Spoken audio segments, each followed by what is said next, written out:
इस वीडियो में भगवान भोले शंकर महादेव महाकाल से जुड़ी हुई बहुत सी अच्छी बातें आपको बताई गई हैं और उनकी विशेषताएं, व्याख्याओं का वर्णन है। अगर आपको वीडियो पसंद आए तो लाइक और सब्सक्राइब करें। धन्यवाद। भगवान शिव जो है वो शिव ही है, उनके जैसा कोई त्रिभुवन में नहीं है। वासुकी नाग का यज्ञोपवीत पहने हुए है, भयंकर फणधारी विषधर उनका माला है और गंगा जी जटाओं में है।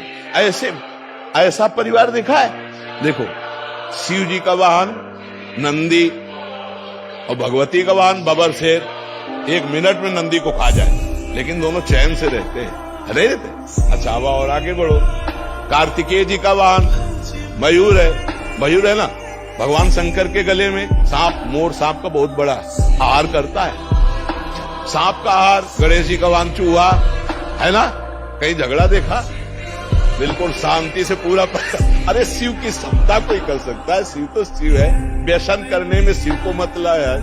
ये भगवान शंकर नशा कर, अरे यार वो तो परमात्मा है यार, वो तो महादेव, देवाधिदेव महादेव है। नहीं, ऐसा नहीं। शिव जी ने तो हलाल जहर पिया, भले एक बूंद पी के दिखाओ।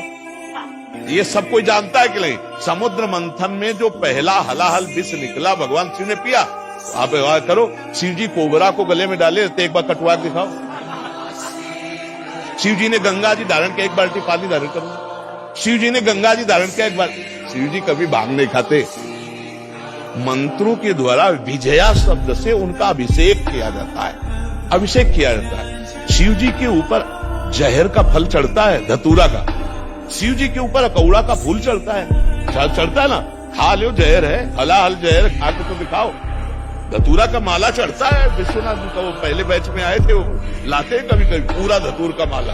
एग्जाम्पल बनाने या एग्जाम्पल तो किसी का भी आप दे सकते हो। आप कभी देखा है लोग कहते हैं भगवान शंकर चिलम, ऐसा कहीं लिखा है? अरे ये सब अपने मन के विलास हैं। वो जगत की रक्षा के लिए हलाहल विष पिया, समझ रहे ना।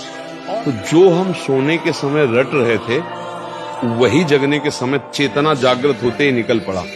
राधा राधा राधा। वैसे हर एक आदमी अनुभव कर सकता है। ऐसे ही हमने मूर्छा के समय भी देखा, जब हमारे डायलिसिस के लिए ऑपरेशन हुआ, ये उदर वाला, फिर छाती का यहाँ ऑपरेशन, फिर हाथ का, तो यहाँ वाले में हमें बेहोश किया गया। तो हमें जब बेहोश करने को था तो हमने उनसे कहा था कि आप बेहोश करने के कुछ मिनट पहले हमें सूचित कर दीजिए कि मैं आपको बेहोश कर रहा हूँ। तो उन्होंने बताया कि बाबा अब हम इंजेक्शन लगाने वाले हैं। तो हम, जो हमारा चिंतन था, मानो मृत्यु का समय, हम ऐसे गाढ़ चिंतन किया।